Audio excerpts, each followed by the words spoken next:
رہی ہیں، وہ موبائل چلانے والیوں سوچو، وہ فیس بک چلانے والیوں سوچو، وہ واٹس ایپ پر الٹی سیدھی اور خوبصورت لڑکیوں کی فوٹو لگا کر نوجوانوں کو اپنے شکل و صورت سے بھڑکانے والیوں سوچو، شاید تمہارے بارے میں اللہ کے نبی نے فرمایا ایسی عورتیں کبھی بھی جنت کے اندر داخل نہ ہوں گی، لا يدخلن الجنہ ولا یجدن ریحها، جنت میں جانا تو دور جنت کی خوشبو بھی نہیں پائیں گی۔ میری بہنوں اپنے آپ کو سنبھالو، میری قوم کی بیٹیوں اپنے آپ کو سنبھالو۔ پورا مہاراشٹر میں آج دیکھ لو کتنی مسلمان لڑکیوں نے کورٹ میں اپلیکیشن دے دی ہے اور وہ غیر مسلم لڑکوں کے ساتھ آج نکاح کرنے کے لیے تیار ہے۔ کتنی غیر مسلم، کتنی مسلمان لڑکیوں نے غیر مسلموں کے ساتھ نکاح کرنے کے لیے اپلیکیشن دے دی اور کہہ دیا میں چاہتی ہوں کہ میری شادی ان کے ساتھ ہو، میرے باپ اور میرے بھائی مجھے روکنا چاہیں گے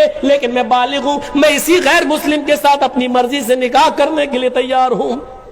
یہ اسی بے پردگی کا حال ہے، یہ اسی کالج اور یونیورسٹی میں لڑکوں کے ساتھ کو ایجوکیشن لینے کا نتیجہ ہے۔ میری بہنوں اپنے آپ کو بچاؤ، میری قوم کی بیٹیوں، بہت بڑی سازش اس سیاسی حکومت اس موجودہ دور کی حکومت میں تمہارے خلاف رچی جا رہی ہے۔ کالجوں میں، اسکولوں میں لڑکوں کو جگہ، مسلم لڑکوں کو پڑھنے کے لیے ویکینسی نہیں دی جا رہی ہے، کہا جا رہا جگہ فل ہو گئی، اور لڑکیوں کو جگہ دی جا رہی ہے اور کہا جا رہا ہے کہ لڑکیوں کے لیے جگہ موجود ہے، لڑکیوں کے لیے اتنا کوٹا موجود ہے۔ وہ جانتے ہیں کہ جب لڑکیاں مسلمانوں کی ہمارے کالج میں اور اسکولوں میں آئیں گی اور ہمارے ہندو اور غیر مسلم لڑکوں کے ساتھ بیٹھ کر جب پڑھیں گی تو ظاہر ہے کہ آگ اور پیٹرول ایک جگہ رہ ہی نہیں سکتا ہے، محبت اور عشق کی آگ لگے گی اور پھر یہ ہمارے بھائی، ہمارے بیٹے ان لڑکیوں کو اپنی بہو بنا کر لائیں گے اور پھر ان سے غیر مسلم بچے پیدا ہوں گے۔ میری بہنوں ان سازشوں کو ناکام کرو، میری قوم کی بیٹیوں